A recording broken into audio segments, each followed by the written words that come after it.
So we're good now. Thank you.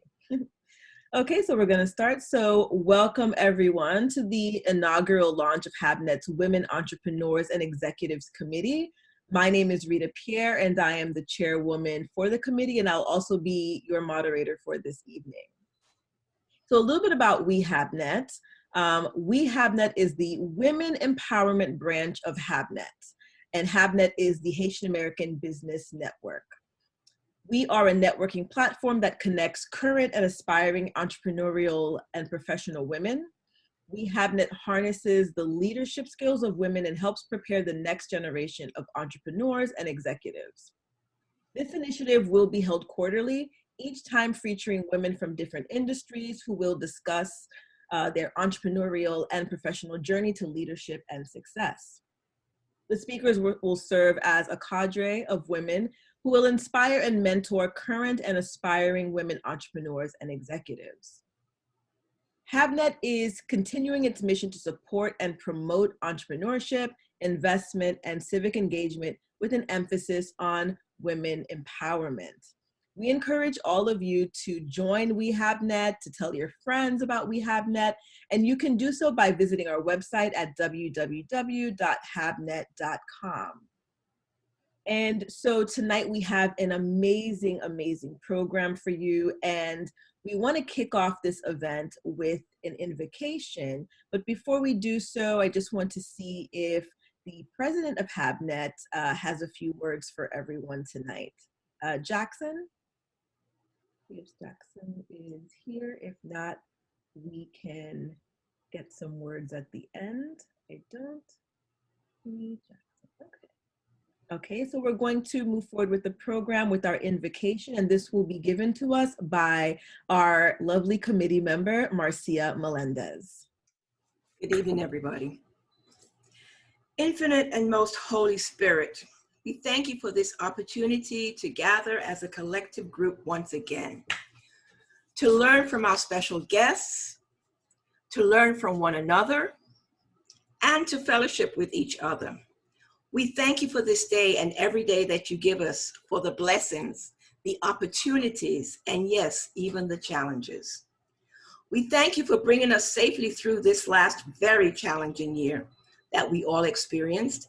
And we take this time to remember all of our loved ones and colleagues that are no longer here with us because of COVID-19. Continue to bless this organization and make us always mindful of opportunities to render our service to fellow citizens and to our communities, realizing that it's our privilege to leave this world just a little bit better than the way we found it. And all the people in agreement say, amen. Amen. Amen. Thank you so much, Marcia, for this lovely invocation. And so before we move forward, we have our president of HABNET here, Jackson Rocking. Sir Jackson, do you have a couple of words for the people? Oh, sure. Well, hello, everyone. I'm glad you guys are here. I really want to thank all of those who made this event possible. Of course, beginning with our esteemed chairwoman, Rita Pierre, Esquire, and the WEE HABNET committee. So there's a few of us. I want to thank Daniel Heredia, and I'm doing this in alphabetical order, so bear with me. Daniel Heredia is our office manager. I want to thank Fashra Jajout. She's here. Deidre Lovell, Marcia Melendez, Melissa Sevier, Alana Smith, and Margaret Twopnas, whom we call the Quiet Storm. Thank you guys. This would not be possible without you. And of course, I have to thank the sponsors. We have Weill Cornell Medicine. We have Bragg's Home Care. We have FS Nordstrom Merchant Association, Little Haiti BK, and Greater New York Community Development Corporation. We thank these institutions for sponsoring this event. This is a series of events. It will occur quarterly on the last Tuesday of the quarter. So we're talking about the next one's on June 29th, and then September 28th, and then December 28th. So this year we'll see how it goes. And you know, we're doing it quarterly this year. And then next year we might do it more frequently. Again, I want to thank you guys. We have a dynamic group of speakers with Dr. Sineas, Dr. Strong. I mean, oh my God, thank you so much. I couldn't ask for a better team to make this happen. As you know, HABNET is a network of entrepreneurs. We connect entrepreneurs with needed resources to succeed. That's what we do. And we created this platform to really assist women, young women, to become entrepreneurs and executives. So we're connecting them. We are mentoring them. We are providing them an opportunity to be mentored by the professionals that are here today. I just want to say welcome to all of you, and thank you so much for being here. And Madam Chairwoman, I will turn the platform to you. So Rita, take it away. Thank you. So I just wanted to know if the members of Unconditional Praise are currently on the Zoom. I'm not sure. Here, Megan.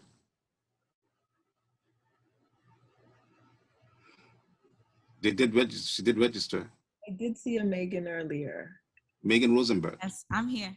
Okay, great. Okay. Okay, great. So everyone, next we will have a musical medley by Unconditional Praise.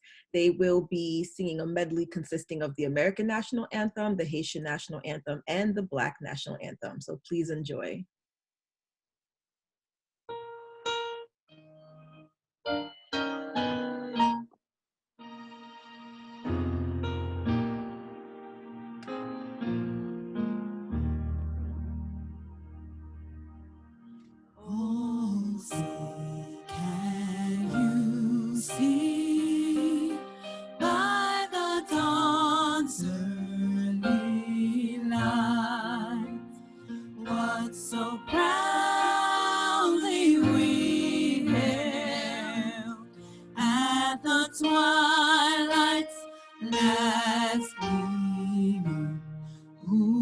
Stripes and bright stars through the perilous fight.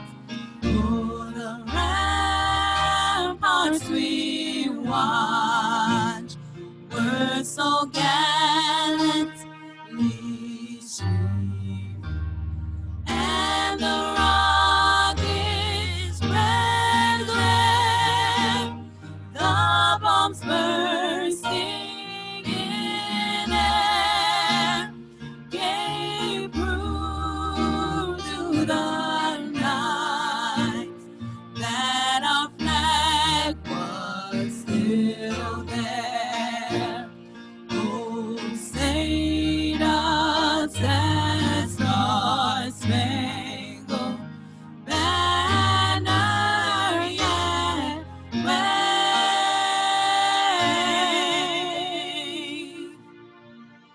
for the land of the free and the home of the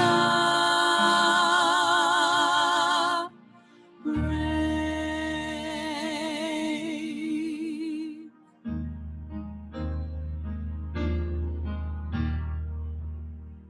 Pour le pays, pour les ancêtres,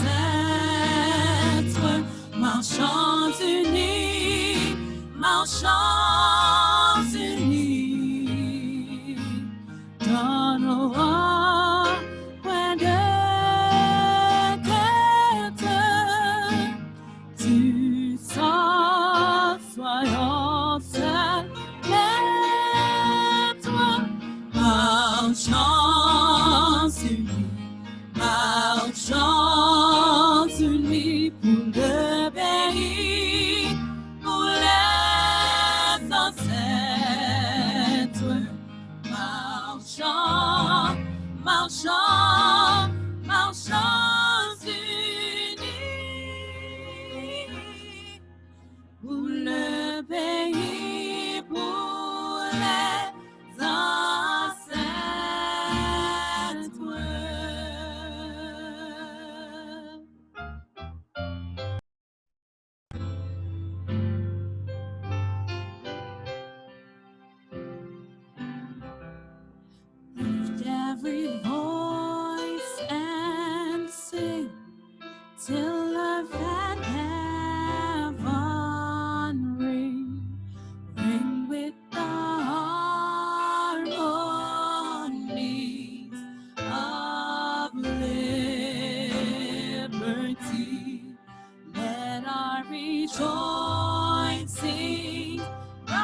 sing. Sing a song full of the faith that the dark past has taught us. Sing a song full of the hope that the present brought us. Facing the rising sun of our new day begun. Let us march on till victory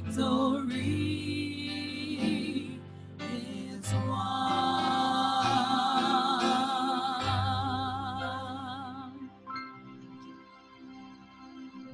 Thank you so much, Unconditional Praise. If we could all, clap. Thank you for our support. That was a beautiful medley of all three national anthems. Bravo.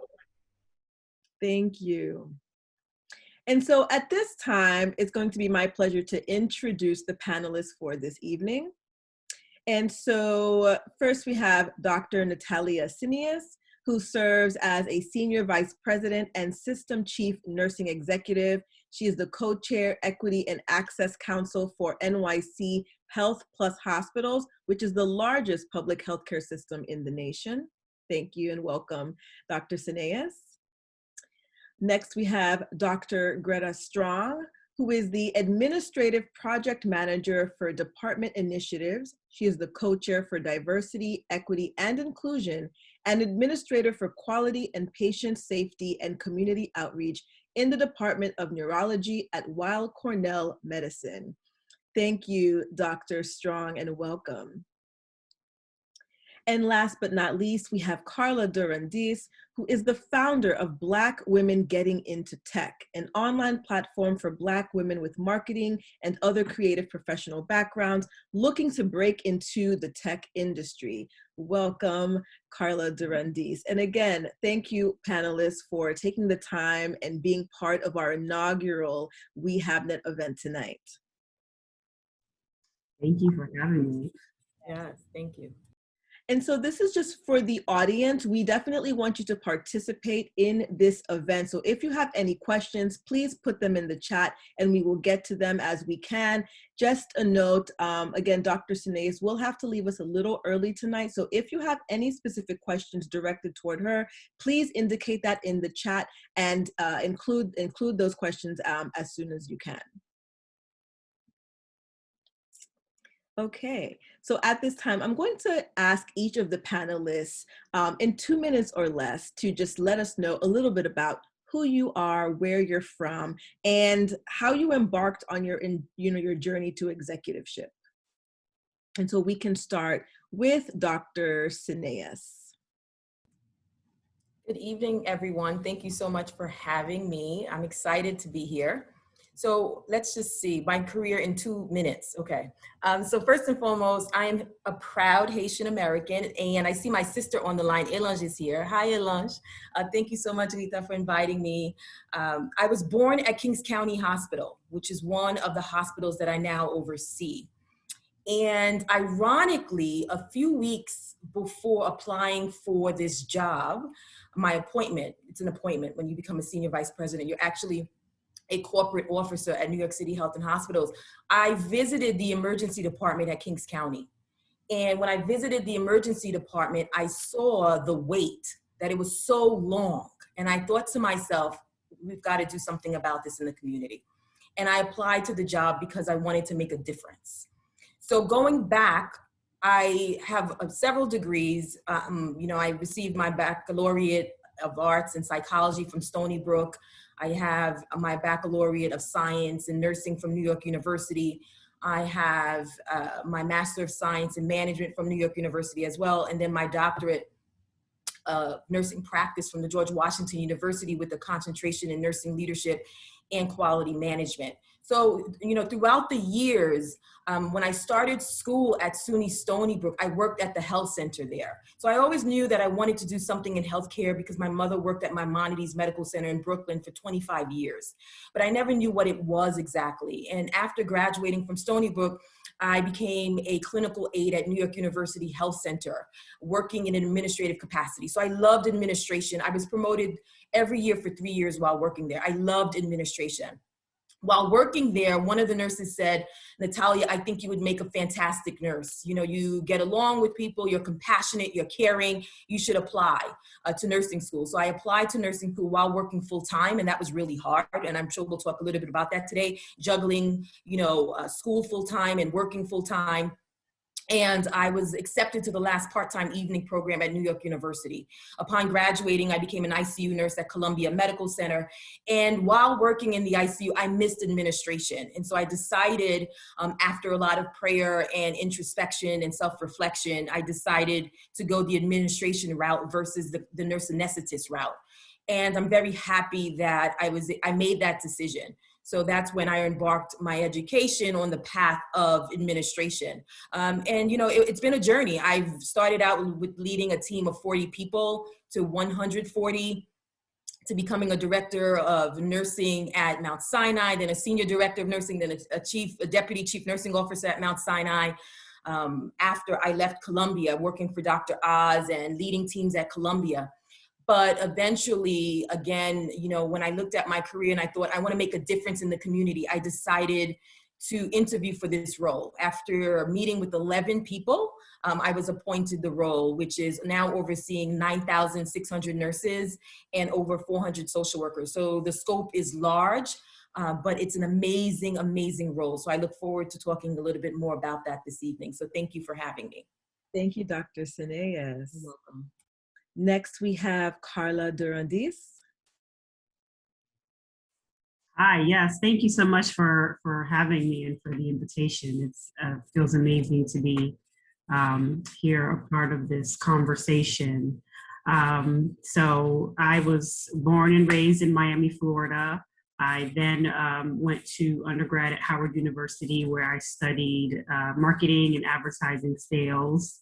And then after graduating, I started working in advertising sales at local radio and television stations throughout the Washington, D.C. metro area.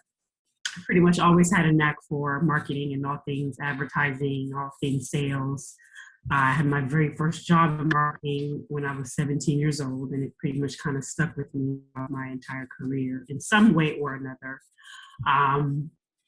So, throughout my career, I've been working in ad sales, doing marketing, basically helping local clients grow their business in the DC metro area, from attorneys to dentists to car dealerships to nonprofit organizations, which is how I ended up at my current role as Deputy Manager of Family and Community Services with Serving Our Children, which is a local nonprofit that administers the DC Opportunity Scholarship Program.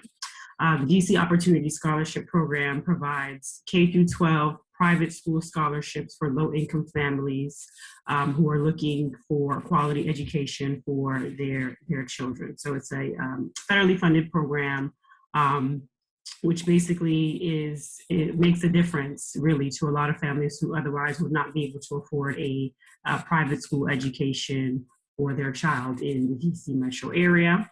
And then during quarantine last year, I kind of started flexing my brain a little bit and just kind of thinking of how I wanted to expand my career and my talents.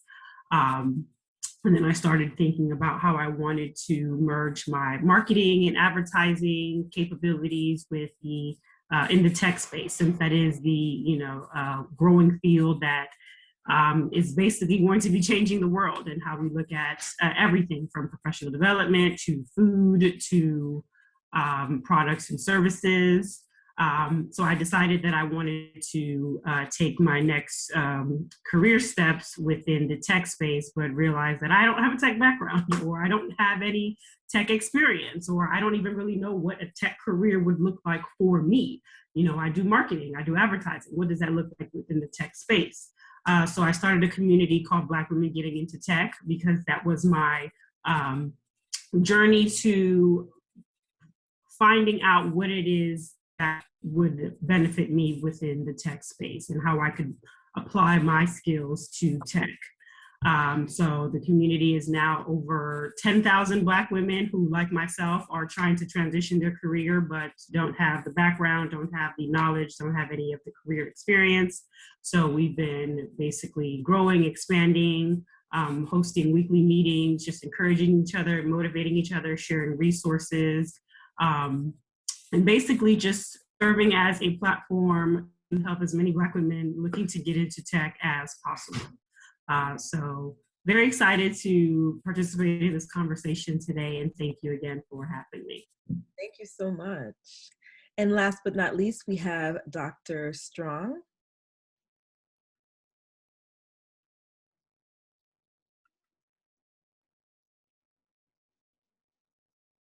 Oh, Dr. Strong, you're on mute. Hi, everyone. Thank you for having me here today. And I take it that I'm answering the first question about the steps that I took to get into leadership positions. I don't know if that's a question I missed. We wanted to know a little bit about who you are in 2 minutes or less, who you are, and how did you embark on your journey? Of course. So I am Greta Strong. I work at Weill Cornell Medical College in an administrative role. I'm involved in project management for any kind of initiatives we have, and they can range from community outreach to quality assurance. I am the co-chair for diversity, equity, and inclusion within my department, and I work with all of leadership. I also work with leadership of the hospital, New York Presbyterian, who's our partner institution.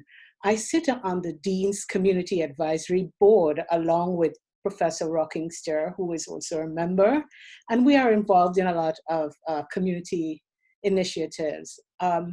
As community advisors and as the chair for diversity, equity, and inclusion, I'm responsible for helping people within the department and the larger organization understand some of the socio-demographics and how it plays into health and equity and inclusion within our department. So I steer programs so that everyone can feel a sense of equity and inclusion within the organization. I also serve as an adjunct professor at Metropolitan College of New York, where I guide master's students through a year where they look at problems in their communities or their place of work, and they find interventions to help it, not necessarily having a band-aid approach, but being able to make substantial change and also do measurements for sustainability. So it's a big research project that they do. They measure pre and post test, and they write strategic plans on how these can be ongoing processes. I also serve on doctoral committees for students who are on their doctoral journeys, and I guide them and I mentor them, to the end when they defend their doctoral thesis. So that's what I'm involved in. Amazing, amazing. Again, thank you, ladies, for being part of this panel. You guys are amazing. Your backgrounds are so inspirational. And I know that those who are listening are definitely going to get a lot of great gems from today's conversation. And so I want to pose this question. I know Dr. Sineas, when she was discussing her journey, we talked about just the juggling act, right? And you ladies are young women in your respective fields. I can imagine there had to be a lot of juggling and balancing, whether, life, work. Dr. Sineas talked about working and going to school full time. So I wanted to talk about that a little bit, because I know that there are a lot of people who might be on this call who are currently, balancing or are about to embark on their journeys, and they're a little terrified as to how can they do, how can they be a mother and an executive at the same time? How can they go to school and work at the same time?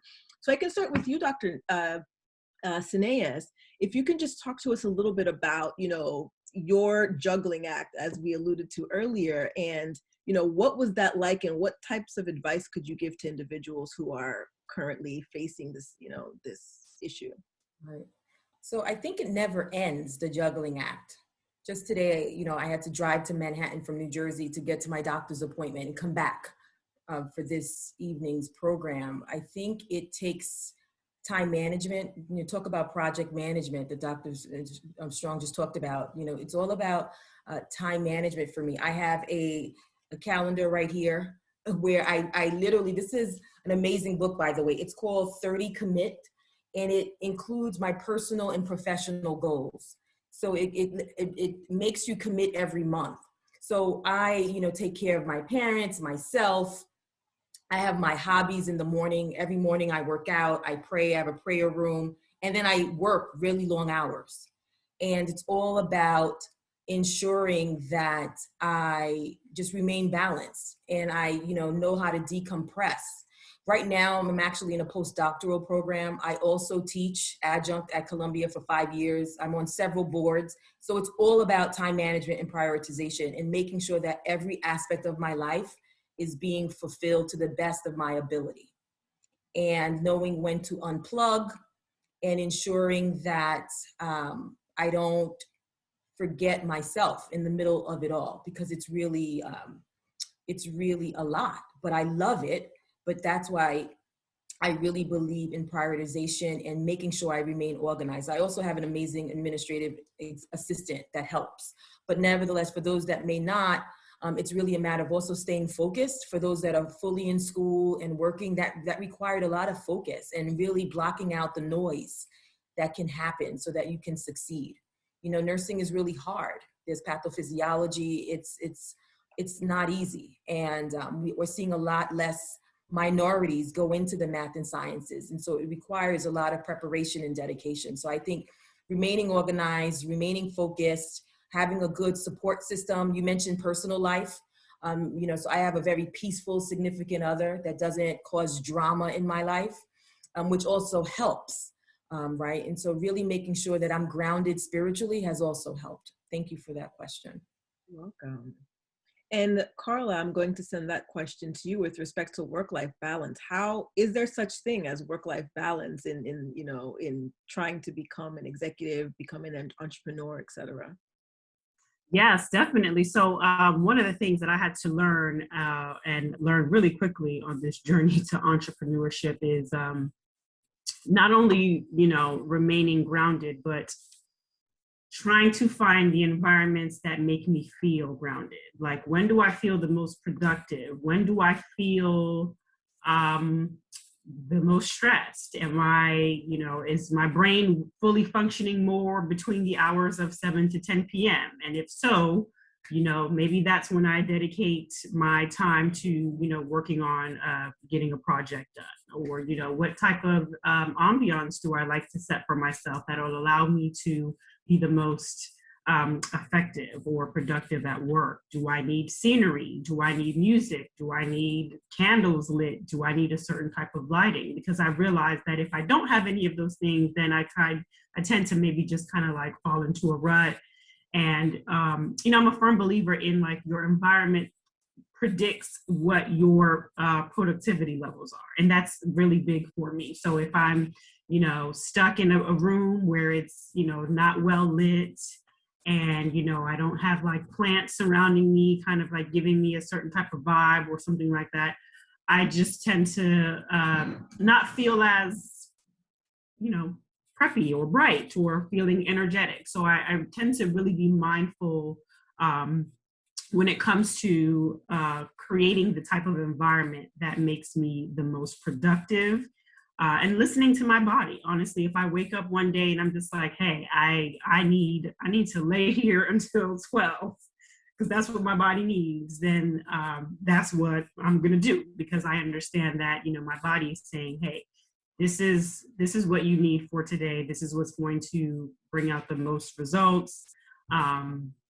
So, you know, and then there's other times where I'm up until like 1 o'clock in the morning and I'm like, ooh, I can go like another 3-4 hours, like pumping out this work. So I'm just going to keep going because that's what my body is telling me, that, you know, this is your zone. So just keep going.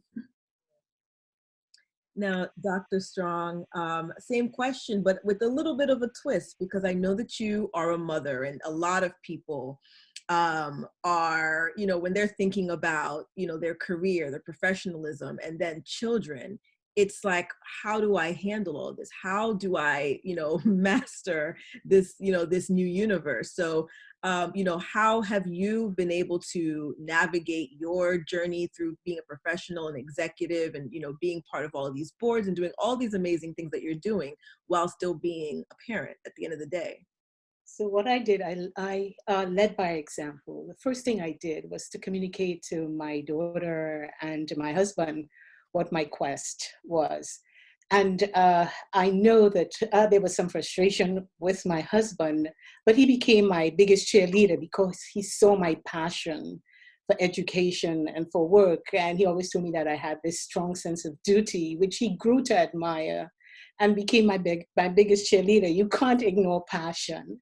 And my daughter picked up that same passion in everything. She is an adjunct professor at the Georgia Military College because she saw her mother go into this field and love it, you know. So I communicated very clearly what I was about, and they provided an environment for me, just like Dr. Sinea said, where I could thrive. You know, it was very stable without all of the drama. And they also saw me take care of myself. You know, I balanced the act. I carved out time to do Tai Chi, ride my bike with them, have dinner, listen to music and go to concerts, you know, get involved with an instrument. So they knew that I wasn't working myself, you know, to nothing. They knew that I was also, you know, partnering with them. But it is a very difficult balance because first you have to know your body. As Carlos said, you have to know your body clock. But one thing I did, I paid attention to sleep and eating well. That to me was extremely important. And my other love for music, music is always in my sphere. It's always in my background. Okay. Yes. So now I want to kind of continue on this path and talk a little bit more about challenges, right? Because we're women, we're Black women, we're women of color. So we already know that challenges is part of our narrative, right? So I want to talk a little bit about the challenges you faced, you know, getting to leadership and even currently in leadership, and how you've been able to overcome some of these challenges. So Dr. Sineas, we can start with you.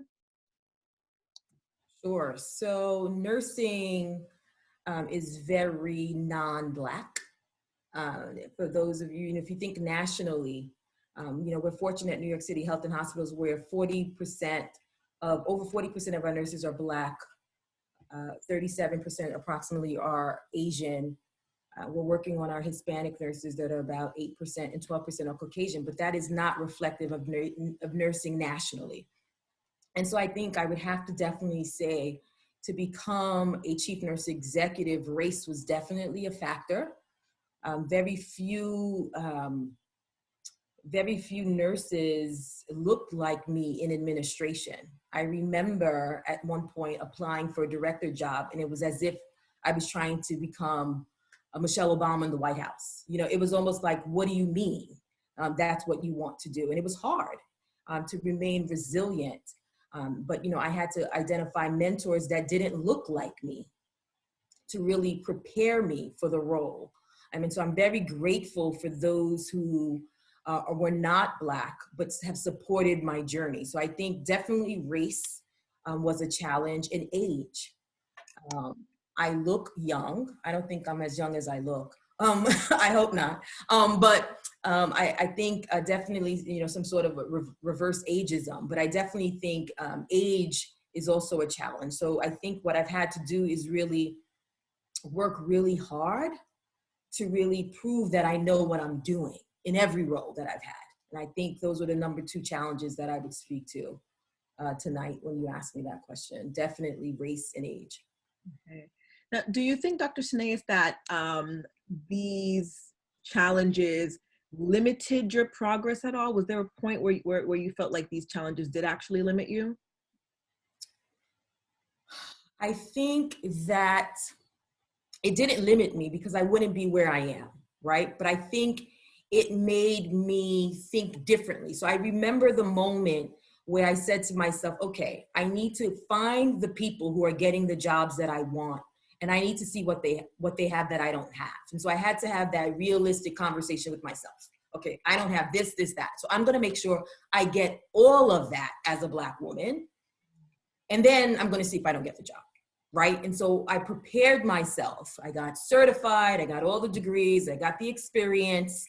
And I think the saving grace was also the mentors that said, you need to learn this, this, and this. And I did that. But I don't think it limited me. I think it challenged me. And I never gave up.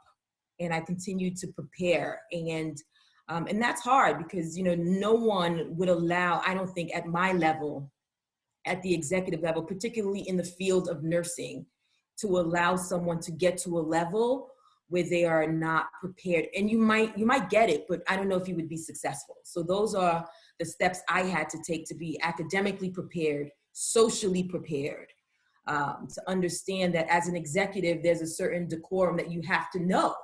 When you think about the nursing workforce, we're the largest workforce at every hospital. That's a lot of people, that's a lot of money. Nursing is a business. And so I had to learn from the chief nurse executive at New York Presbyterian, the chief nurse executive at Mount Sinai, and really lean on them as mentors. And I'm grateful, but it was hard, not limiting, but hard. Okay. Now, Carla, you're in the tech space, and we already know that, there's already like a shortage of women in tech. So now we're talking about Black women in tech. So talk to us about the challenges you faced and if there were, any limiting factors to these challenges. Oh yeah, absolutely. Which is, again, one of the reasons why I even started, the Black women getting into tech, because, I wanted to create a space where Black women who were they're probably the only woman, they might've been the only Black person in their company of, 50 plus people. It is definitely a challenge. It still is a challenge for a lot of Black women who are, currently working in tech, but it's also very intimidating for a Black woman who's looking to make that transition. So, I wanted to create a safe space for Black women who might feel like, well, what is this going to look like for me? Am I going to be the only Black person there? Am I going to be the only woman there? Am I going to be the only Black woman there? Is it going to be a situation where my experience is going to be undermined? So, one of the things that we like to focus on is interview process, how to apply for a job, how to, answer certain questions, because one of the things that I've noticed the most after starting Black Women Getting into Tech is so many of us just suffer from imposter syndrome in itself. So before we even get to any type of interview, office, promotion opportunity, we've already been conditioned to feel like we don't have the skills. We're not qualified enough. Even if we do have the skills, well, it might not be the skills that they want, or just not even realizing that you actually do have the skills. You know what I mean? Like we like to share all the time that as Black women, when an opportunity comes, our way, we feel like, okay, I have to meet 100% of the job requirements before I apply. Whereas non-Black men particularly, they might meet maybe 40 or 50% of the job, and in their mind, they're like, oh yeah, I can do this. This job is mine. I don't even really need to, you know what I mean? And so one of the things that I like to work on, with the Black women getting into tech, is we need to learn how to not only advocate for ourselves, like Dr. Sineas was mentioning, finding not only mentors, but sponsors, professional sponsors who when you're not in the room, they are championing for you amongst their leadership team or amongst their staff, because too many times we tend to just kind of take a backseat in our career, or maybe not be as vocal about our professional development and where it is that we want to go. So then we get passed up on opportunities and then wonder why. Like, yes, your work might be amazing, you might be excellent at your job, but you haven't connected with anyone. You haven't asked for any, you haven't reached out to any potential mentors. You haven't formed any type of connections with someone who could potentially sponsor you throughout your career development.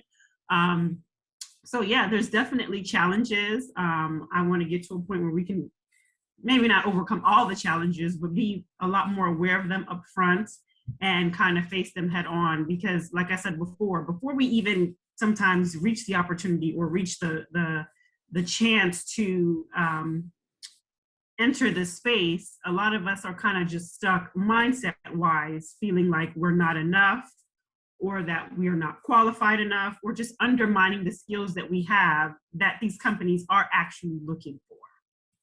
Agreed. Now, Dr. Strong, we've been talking about mentorship here and there. This word mentorship has kind of found its way in this conversation a few times. And, I want to know, for you, when it came to your journey, how important was mentorship, and who vouched for you? Like, who vouched for you to even get your foot in the door? Because we're hearing that, there's just a lot of barriers for women of color, but we're talking about women of color in medicine now. So I just want to kind of get an understanding as to, who vouched for you, and how important was mentorship in your, career path? Yes, mentorship was extremely important in my career path, especially within the type of organization that I work in, Ivy League institution. Within my first year of being there, the administrative director recognized some of my talents, and the love for tact and diplomacy and navigating organizational politics very readily. So when an opportunity came up, she said to me, "I want you to apply for this position." And I got the position. And it was a position where I was the first Black woman supporting a chair. No other chair had someone to support them who looked like me. And I took off from there.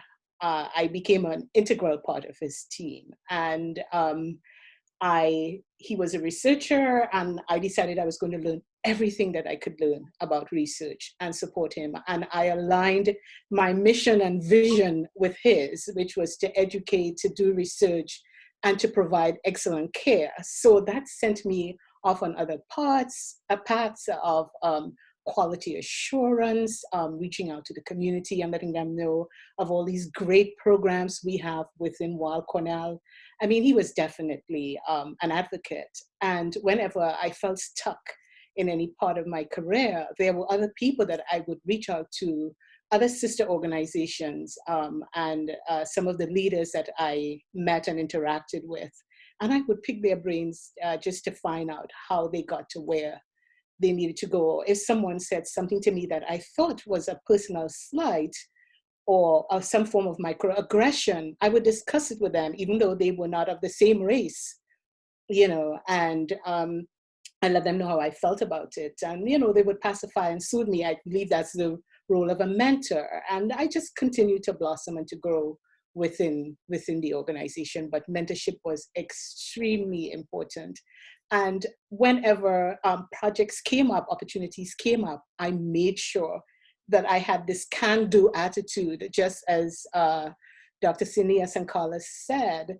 There are roles that white men would probably take on, even though they are mediocre, but they would say that they can do and go into it. But I, had the education, and I had all of the attributes to do the things that I set out to do.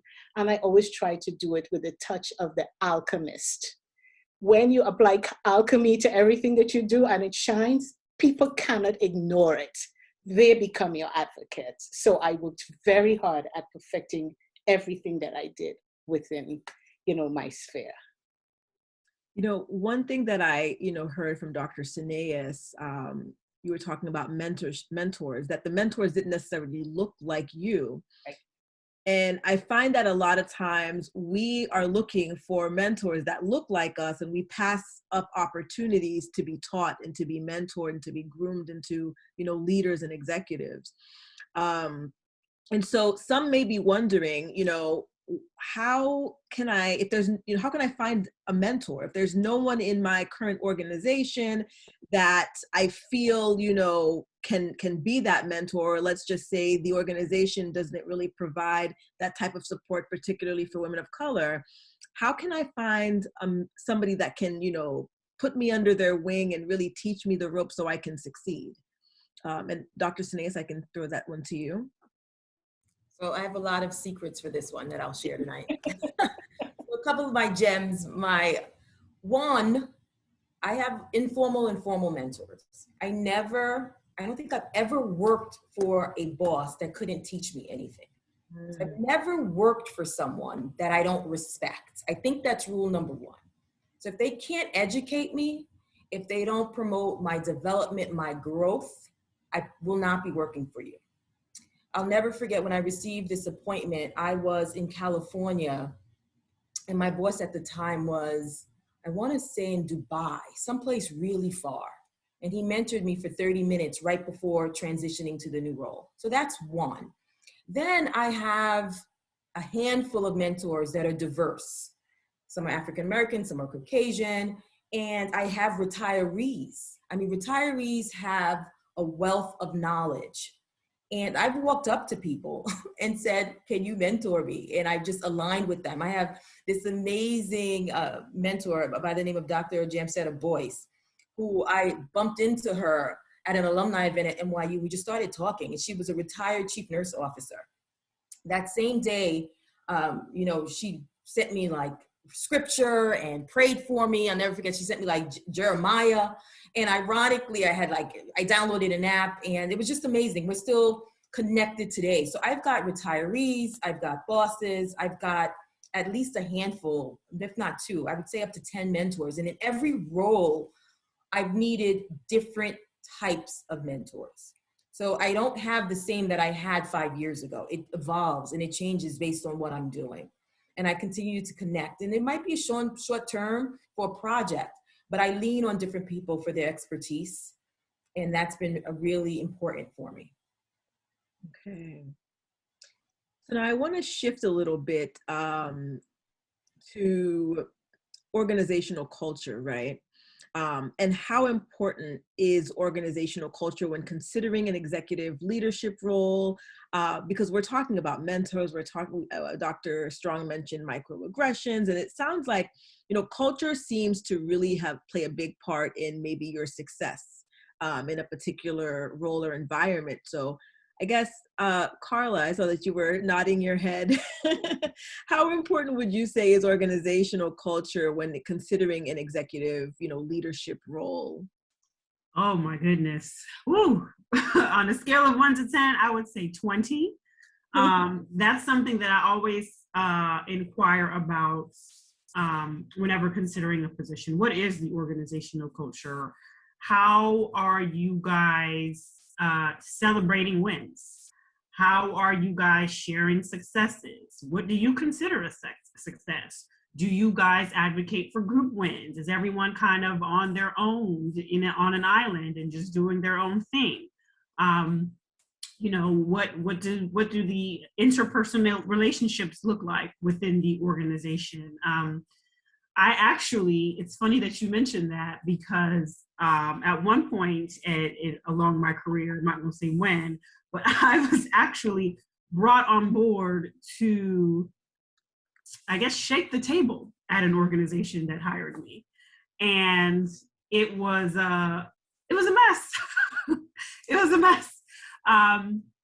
So yeah, I would say it's extremely important, because a lot of times, and this is something that I talk about with, the community with Black women getting into tech, especially within the tech space, organizational culture is going to be very, very important. I am a huge advocate for showing up as myself daily in any space that I occupy. I'm going to 100% be myself. I want to form genuine, authentic communications with people that I'm working with, people who need to report to me, people that I need to report to. And I kind of like to expect the same from you know, my team, my staff, organization, etc. And it might not be that way at different places. And then you kind of have to ask yourself, okay, well, is this a type of environment where I can thrive? Can I thrive with, you know, passive aggression? Can I thrive with, you know, in a workforce where we don't celebrate wins? You know, how is this going to affect my professional development if I'm working in a space and they don't recognize, you know, my culture, my background, what it is that makes me me? You know, am I going to feel like I'm not being included? Like, how does the organization, how do they handle inclusion, diversity, equity?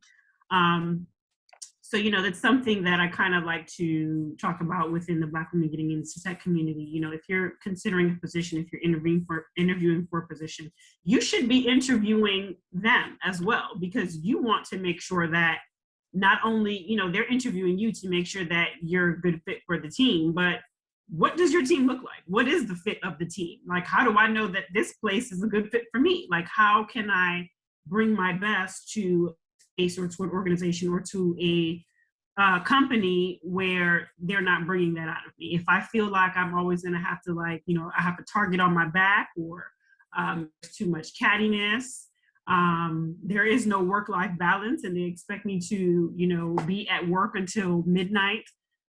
Is that the environment that I want to work in? Can I truly thrive in that type of environment? So it's definitely, I say, one of the most important things that I always tell people to consider when they're, you know, talking about professional development, moving from one company to another, because, you know, the last thing that you want to be doing is stuck in a place where you're not comfortable, where you're not growing, where you're not enthusiastic about your team or about the leadership or, you know, your direct reports. So I always advocate for, you know, authenticity and just showing up as yourself, because I know at me personally, that's when I'm the most productive, the most efficient, and that's when my light shines the brightest. Now, I know Dr. Senayas has to leave momentarily, so I do want to just throw two more questions directly to you, Dr. Senayas, while we have you. The first one, I know that a lot of my friends who were anticipating this event, they wanted to know, this is actually a group chat question for you.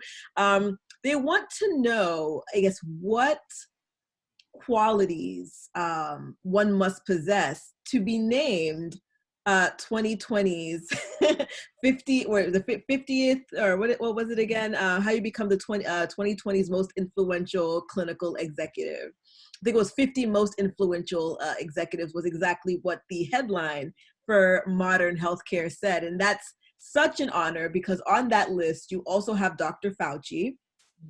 And so, and we all know who Dr. Fauci is. So just by that alone, I mean, 50, you know, one of the 50 individuals in the country who's considered the most influential clinical executive. You know, what does it take to be this person? So I think, you know, just tying the conversation, I think it's being in the right culture, understanding your purpose, to me is very, very important. And also all of my experiences, you know, we started off this session with prayer. And so I'm going to end on my spiritual note, right? I think that I'm living my purpose. And when I was appointed to the role, I had to flip my team. I had to make some critical decisions quickly within the first 90 days. And my 1-year anniversary as Senior Vice President, Chief Nurse Executive was COVID Wave 1. And if I had not made those critical decisions within my team to get people who are really strong to surround me, we would not have been successful. And so when I think about that award, and I actually have a plaque here in my living room, I wish I could show it to you guys, but And it makes me proud, but it was working 19-hour days during COVID.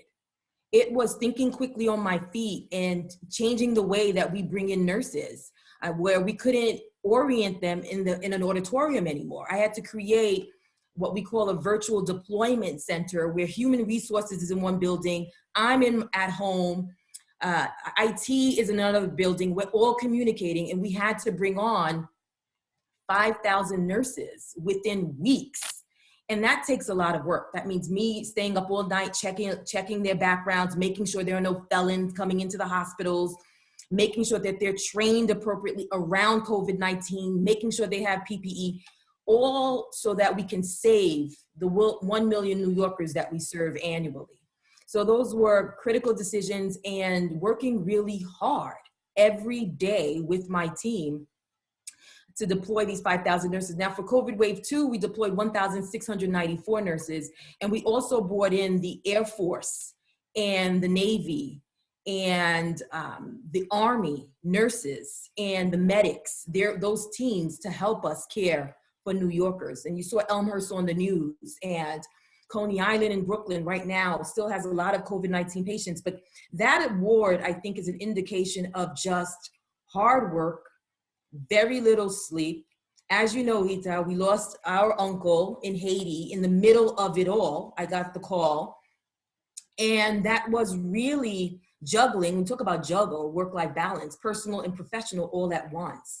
And just continuing to execute until every hospital, we have 11 hospitals, we have Rikers Island, all of the New York City jails, we have 59 clinics, until everyone said, I'm okay with staff, is when I rested.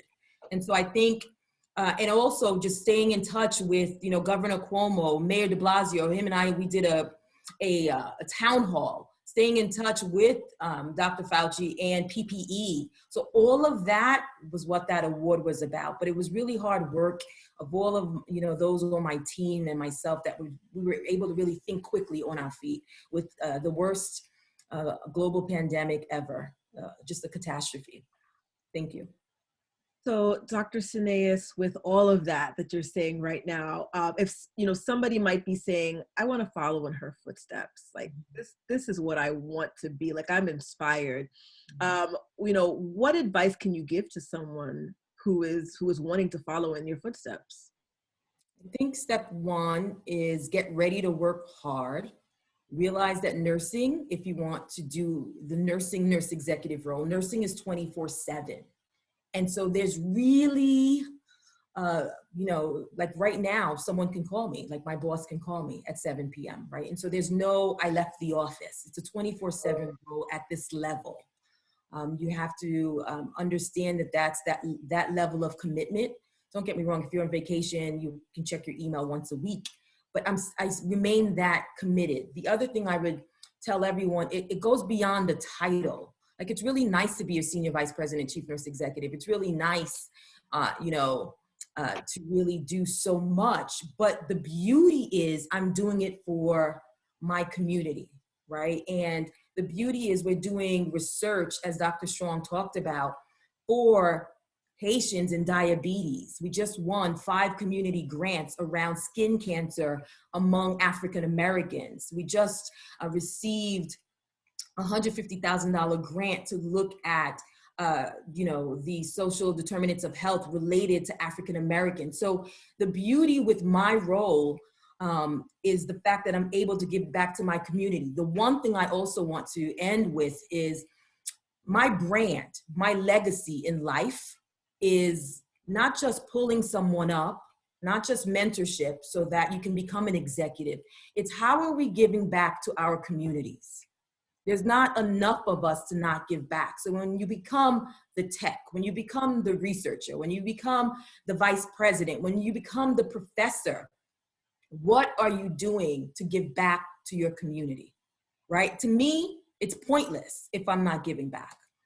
And so that's why I juggle 2 events in one night, right? Because maybe someone will listen to me and hear and say, wow, I want to make a difference in my community. And to me, that's what it's all about. So I ran diversity inclusion at Mount Sinai. because despite the fact that I'm surrounded by Caucasians, what am I doing to educate around diversity, inclusion, and equity? So it's beyond the title of becoming an executive. Just let us not forget our communities. Thank you. Well said. And, you know, as you're speaking, I'm like, man, I need to do more. I need to do more. And, you know, growing up with Natalia, she is my cousin, Dr. Sineas. Her drive, like she was that relative where like, we all need to be like her, because her drive was just so powerful but infectious as well. So thank you so much for taking the time. Again, I know that you have another engagement, but thank you for going even a little bit beyond, you know, your cutoff point just to drop those gems for us. So thank you again. We truly, truly appreciate it. Thank you, everyone. I wish I could stay the entire night with you guys, but not 19 hours, but yes. Bye-bye. Bye-bye, Carla. Bye-bye, Dr. Thank you so much, Dr. Cineas. Yes, thank you. That was amazing. Yes. Thank you so much. And so, Dr. Strong, I want to kind of carry over a little bit of what Dr. Sineas was saying with respect to, you know, work ethic, right? There is this notion, maybe it's not a notion, that Black women have to work twice as hard in order to get recognized, to get promoted. Do you find this to be true, especially now in this era where we're hearing that, you know, you don't have to work, you know, the 19 hours, like you don't have to overextend yourself as a Black woman? I mean, which one is it? We don't know anymore. Well, I think it's subjective, and I had to work very hard to prove, you know, myself within that organization. I worked very long hours. I worked until midnight to make sure that grants went out on time. You know, if the cutoff time a couple of years ago was 12 midnight, at 11 o'clock I was there waiting for the FedEx guy to come to pick up that package. It was so important to me, you know, that these things were done and done completely. You know, sometimes you're bypassed for promotions, and it is debilitating, but you recognize that opportunities are there in such a huge organization, so you continue to work at it and to muddle through all of the bureaucracy. And then you hit a point where, you know, there are other people outside of your realm, outside of your department, who recognize you, recognize the hard worker that you are, pay compliments, write letters, and it's very hard to ignore these things. So it is important that you stay true to yourself in terms of what you can do and play to your strengths.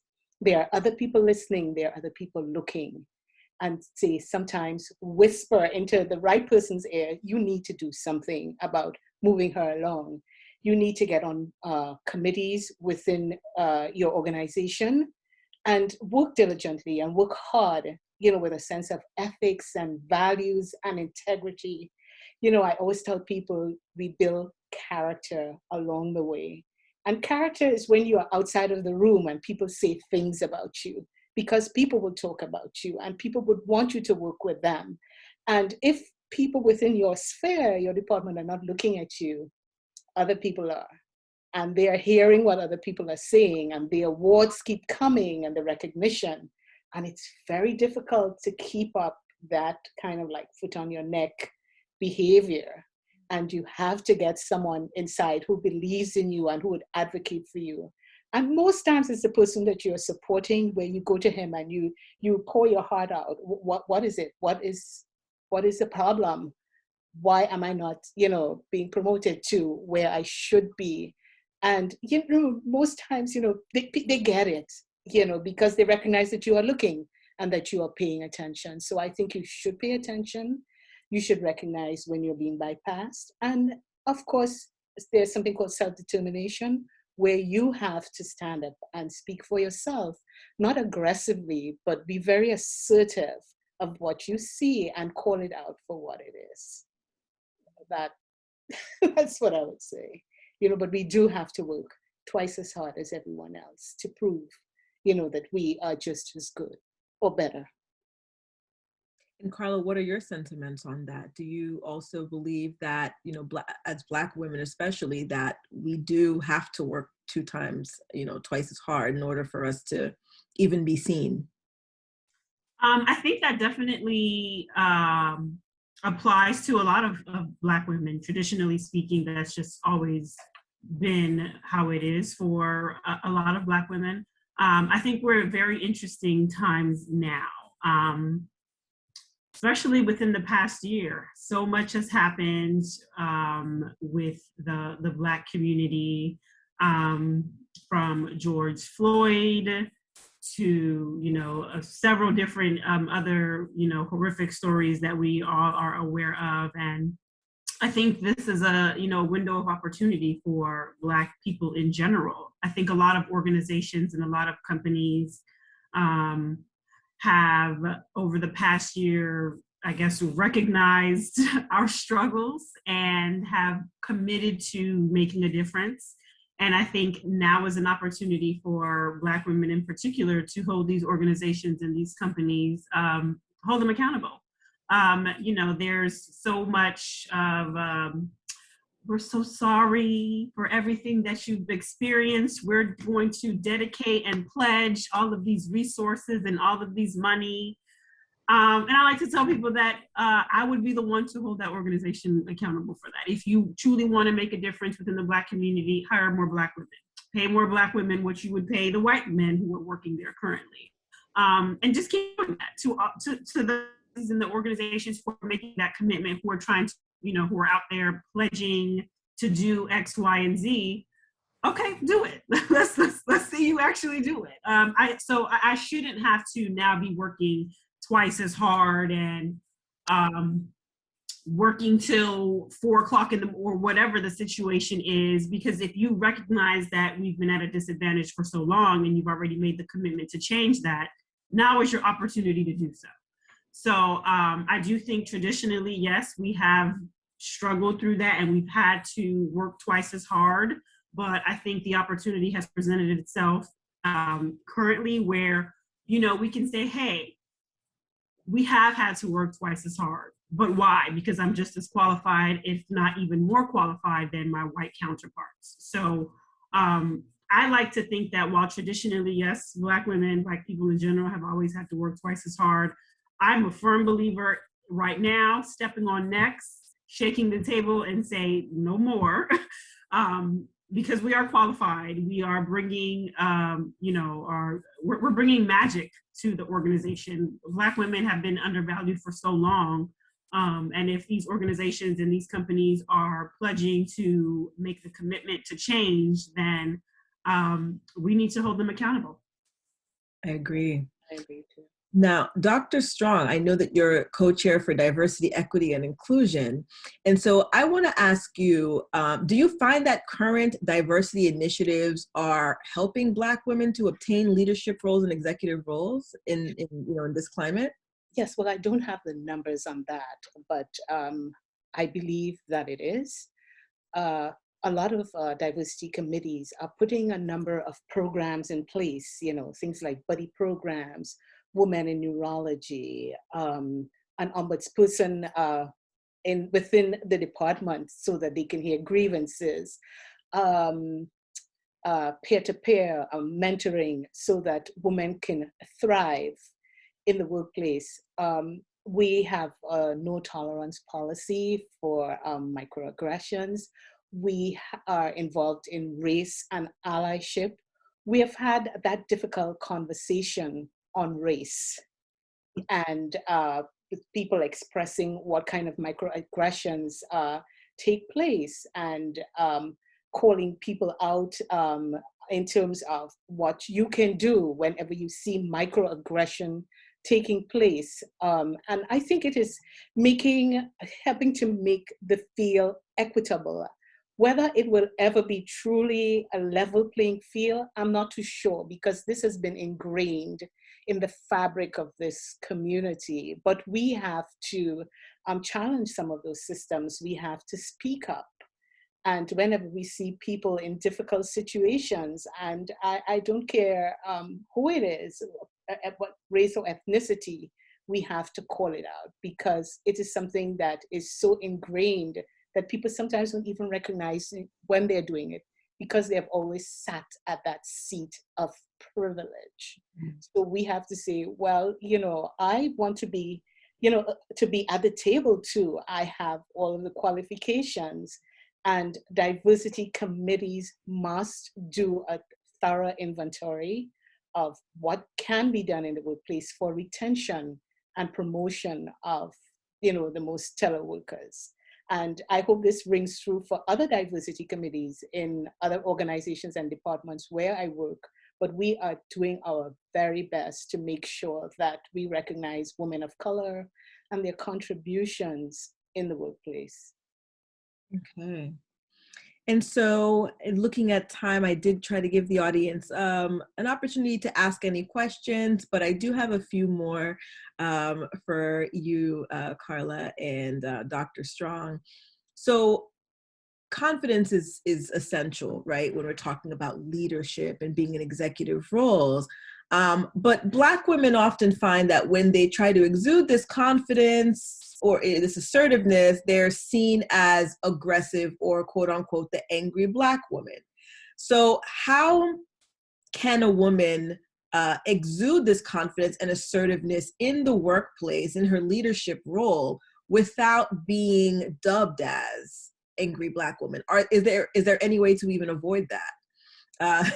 So either Carla, Dr. Strong. I'm happy to go first. Language is very important. Communication, it's at the heart of everything that we do. And I believe tact, tone, and diplomacy are so important. It is important to have a good grasp of language and vocabulary. Your ethics and your values must stand and go before you. You have to embody the behaviors that, people can latch on to, an attitude that you wish to project into the world. You have to know your rights. Being assertive does not mean being aggressive. Okay, when you know your rights as a human being, you make sure that people do not cross that boundary. You make sure that people give you the same value that they place on themselves. It is so important to exude a lot of confidence, a lot of can-do, know how to do attitude. That's what we have to bring to the game every day. We have to make sure that people give us that space where we can bring our best self to work. And it starts with, putting our values and our ethics before us and letting people know that you're a contributor. I am not here to take. I am here to transform this environment. It is not a transactional thing for me. I want to transform the place that I work so that other people who look like me can come in and fill very important positions. And if ever anybody were to come to me and say, well, the behavior you are exuding is one of aggression, I ask them if they know the difference between assertion and aggression. You are not going to pin a title or a name on me. I only answer to what I call myself, not what you call me. I like that. I like it. Yes, me too. Yeah, I mean, I 100%, agree with that. And, I think, I don't want to say it's inevitable, but I know a lot of Black women, obviously, they deal with that in the workplace, especially when it comes to executive leadership roles. And, I'm a firm believer in challenging the status quo and, turning it back on them and saying, hey, as a Black woman at this organization or at this company, the challenges that I've faced, if you find that I'm being aggressive or assertive, I'd like to have a conversation with you regarding why you feel that way. What is it? Maybe it's, it's more than likely an insecurity within that person that feels that way. Because if I were a white man, you probably wouldn't have said that about me. So, let's get to the root of the problem. And, again, like I say, I'm a firm believer in showing up as myself everywhere that I go in every work environment. So I'm not coddling to anyone. I don't believe in playing nice just to appease people. I would much rather get to the root of the problem and understand maybe it's a communication issue. Maybe they just are not comfortable with being led by a Black woman. And sometimes that might very well be the case. So, you know, I would say I 100% agree with Dr. Strong. You know, having your team realize that, look, I am here to transform, not to take away. I am big on energies. I am big on my input being equal to my output, and I expect the same from everyone around me. So I would rather not be in an environment where there is conflict or where there is just bad energy involved with you know, with anyone, honestly. So that is something that I think it might just be, you know, inevitable with Black women when it comes to executive leadership positions. But I always, and this is what I like to tell the Black women in my community, I would much, much, much rather you show up as yourself, be loud, be boisterous, take up space, than feel like you need to continue to diminish yourself in a work environment. I would much rather you take up space, make everybody uncomfortable and have to adjust to you, versus you continue to play it small, diminish yourself, diminish your skills, your value, and move like that, you know, for the rest of your professional career at every organization that you end up with. Okay. And so we have one last question, and I'm going to ask it to the both of you. And I had asked Dr. Sineas this question before she left, but it's, you know, what career advice would you give to women who are wanting to follow in your footsteps? So we can start with you, Dr. Strong. Okay, the career advice that I'll give, first, make sure that you have a college degree. I have 4 degrees: business management, public administration, mental health, and a doctorate of education in executive leadership. Make sure that these degrees line up with who you are.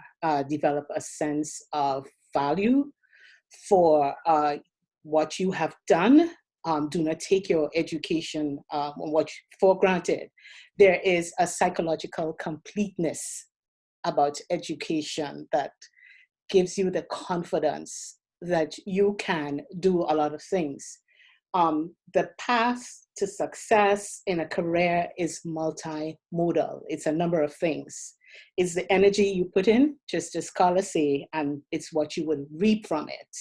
It is having a sense of connectivity to yourself and the organization in terms of its mission and values. Align yourself with these in organizations who mirror your values.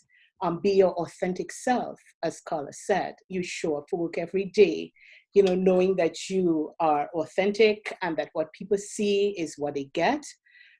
You have to have a strong sense of self-determination and ego strength, because people are always going to try to pull you down and sort of like put that imposter syndrome on you, that you are not worthy enough. They're going to try to do that invisible person thing on you, pass you by, you know, and go to someone else for decision making. You have to be prepared to learn and adapt. I know that change is always there in the atmosphere. Sometimes you have to change your thinking, you know, to be involved with some new shift within the organization, as Dr. Sineas talked about COVID happening and all the things she had to do. She had to work longer hours, work harder, because there was something happening in the community. And she had to bring out her best sense of utilitarianism. What is good for the greater, what is in this for the greater good, as opposed to self, you know, deny herself sleep so that she could get, you know, things done. You know, you have to strive with a sense of integrity, as I said, staying true to your values. And most importantly, every morning I get up with that burning question: how do I change the pendulum from the transformational to the transactional, where I can go out and I can transform the patient experience, the student experience, my experience. It is not about how much money you work for. But, you know, they say that kindness is equated with happiness. I truly believe that. How many kindnesses can I do today, you know, to move people from thinking about, you know, just being inside here for money and, you know, transforming, you know, the workplace, a sense of safety, a sense of trust, a sense of inclusion, a sense of equity. You know, it is very, very important that we have very grounded, strong values at the core of our operating systems in order to show this and to transform the environments in which we work. Thank you so much, Dr. Strong. And Carla? I would say find out what your superpower is. Yeah, find out. It's not easy, and you know, this is something that I talk about all the time. It's not easy for Black women to truly find their superpower or find their value.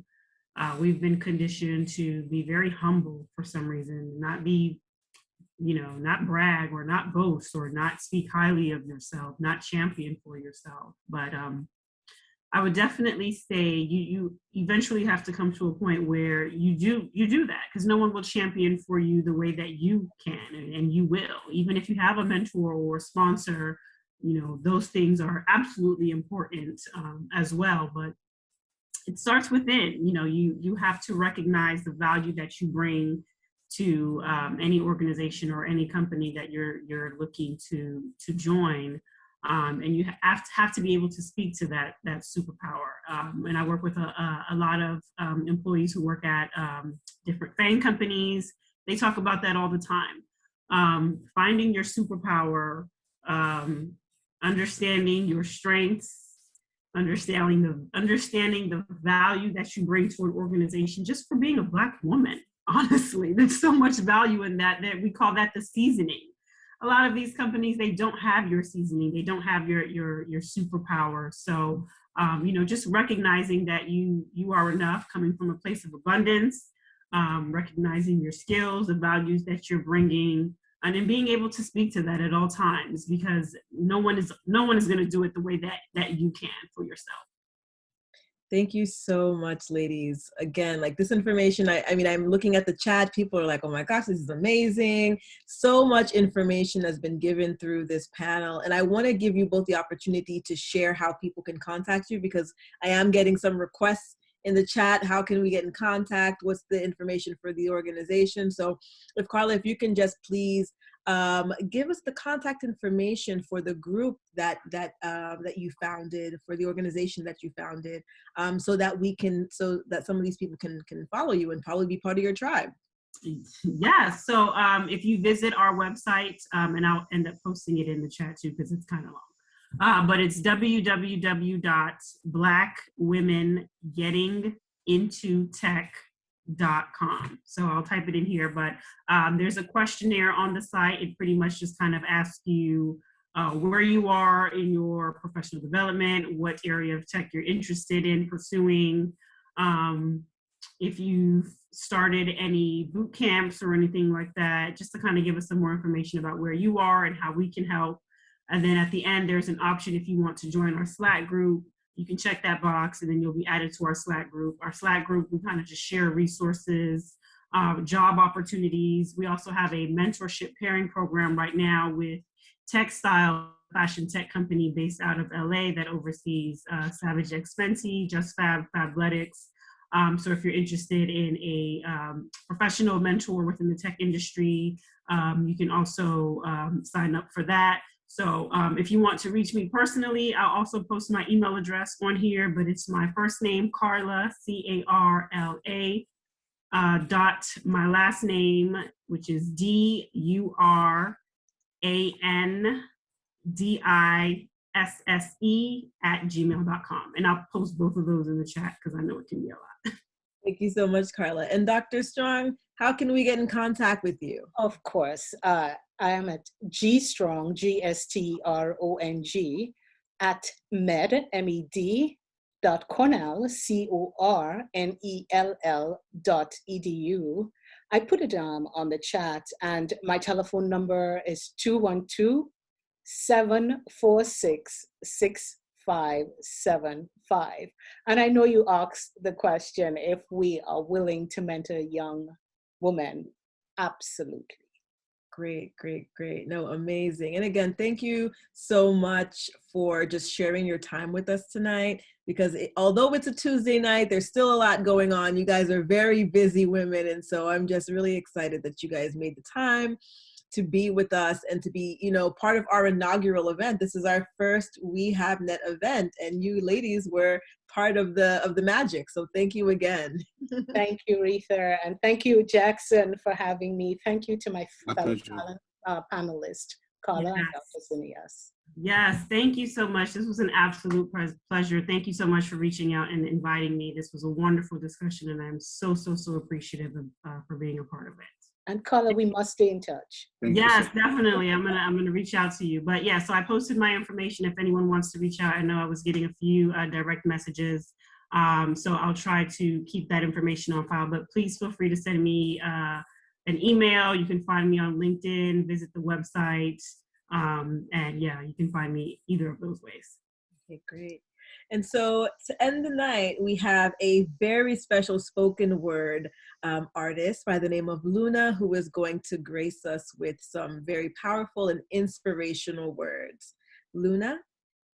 Hello, everyone. Thank you so much for inviting me to this. I've been smiling ear to ear the entire talk. I'm in tech as well on the side, and I was just like so loving everything you guys were talking about. So thank you so much for having me. I started writing again when COVID started, interviewing women and different individuals I came across that I kind of just met and was very inspired by. And one of the women that I was inspired by, I wrote this poem about, and it just seemed so fitting for this event. So I wanted to read it. It's called The Woman, the Warrior. So I will start. Fire within me, ice all around me. Let these prayers rise up like smoke to the heavens above me. Let it reassure my ancestors that I'm still fighting. I'm still at war with what most can't see. Disfigured creatures that ride the winds as they do the depths of the oceans. They still haven't figured how to capsize me. I'm still burning, as unlikely as the flame upon the wave mirroring the reflections of the moon. I'm still conquering. There might be thousands of them and only one of me, but this little light of mine can't be doused nor dismayed, for it has a greater job to do. It has to guide my people through the raging sea. Let me be the feminine second coming of Moses, so we all can see prosperity. Thank you so much. Beautiful. Okay, everyone, so we have come to the end of the program. I want to thank the panelists again for being part of tonight's conversation. Thank you again to Unconditional Praise for the beautiful, beautiful medley that you sang for us. Again, Luna, thank you so much for sharing these words of wisdom and of empowerment. And thank you to the audience for making this inaugural event an amazing event. And I also want to thank my fellow committee members for all of your input, all of the hours of really just trying to plan this event and making sure that it, you know, was amazing, which I found it to be.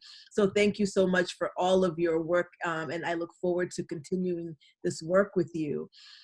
Just before we say goodnight, I do have some brief announcements. HABNET is having their annual Toussaint L'Ouverture Symposium. It's the 16th annual event. It will be taking place Wednesday, April 7th at 7 p.m. You can register for this event by going onto the website at habnet.com/symposium. HABNET also has an app. So we are moving into tech space, Carla. We have an app that we've launched and we're so excited about it. And we want you guys to download this app. And to do so, you can go to the website again, habnet.com, to download this app to keep up with all of the happenings of HABNET and WE HABNET.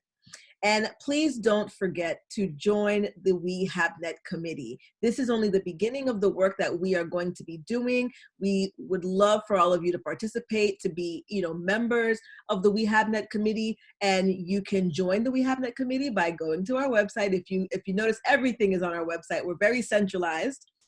Going to our website at habnet.com and signing up for the WE HABNET committee. And I do want to give an opportunity for Jackson Rockingster, the president, to say any last remarks. Thank you so much, Madam Chairwoman. You did a wonderful job. Everyone was great. I thank you guys so much. Thank you to the audience. Thank you to the participants. Carla, during this, thank you so much. I have a daughter in tech, and believe me, I understand what you're going through. By the way, I'm sponsoring this platform, creating this platform because I have 3 daughters. I grew up with 4 sisters. I have 3 daughters. Oh, wow. I grew up with strong women all my life. I've been around strong women all my life. And I think it's time that you guys have a chance to rule the world. Maybe it will be better. And this is about impact, right? It's all about impact, impacting others.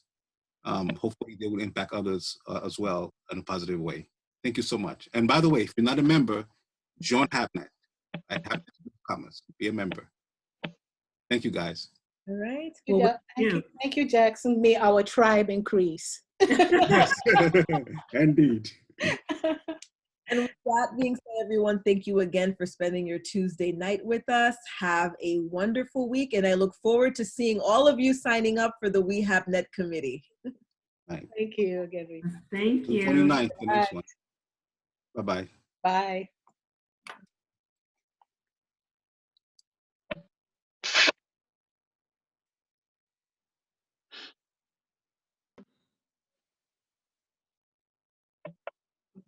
Kami, bakit hindi naman kita sila.